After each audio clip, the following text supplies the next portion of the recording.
statut.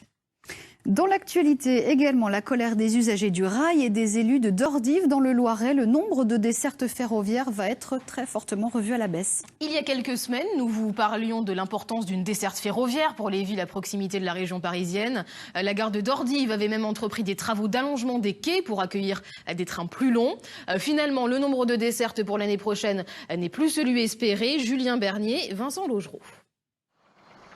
En gare de Dordives, il n'y aura pas 12 dessertes supplémentaires comme promis, mais seulement 3.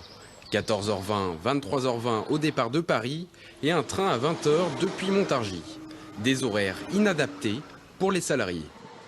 Il ne nous intéresse pas du tout parce que pour les personnes qui travaillent sur Paris, on veut des horaires de bureau, donc des heures de pointe, donc 5h du matin jusqu'à 8h et de 17h jusqu'à 20h.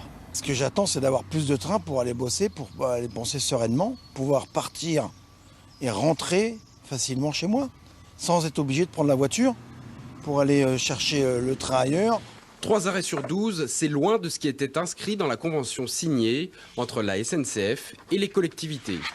Nous sommes dans une situation ubuesque, à savoir qu'il y a un investissement effectivement dans un contrat État-région qui a coûté 1,5 million sur ce rallongement des quais, plus 1 million supplémentaire en ce qui concerne les signalisations. Et il était prévu d'avoir 12 trains. Les élus demandent à la SNCF une concertation et des réunions de travail sur le sujet. Une bonne desserte est vitale pour leur commune. À Dordives, la migration de franciliens est en augmentation. En 10 ans, 34% d'augmentation de la population. 2014, 3% du taux de croissance.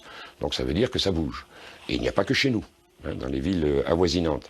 Il y a une migration aujourd'hui de franciliens qui viennent habiter dans le Loiret.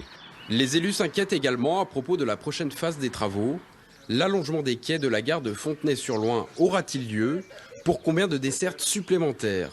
Contactés, SNCF Transilien et le syndicat des transports d'Île-de-France ne nous ont pas répondu. On va découvrir à présent les secrets de fabrication d'un produit rare aux multiples vertus, la gelée royale.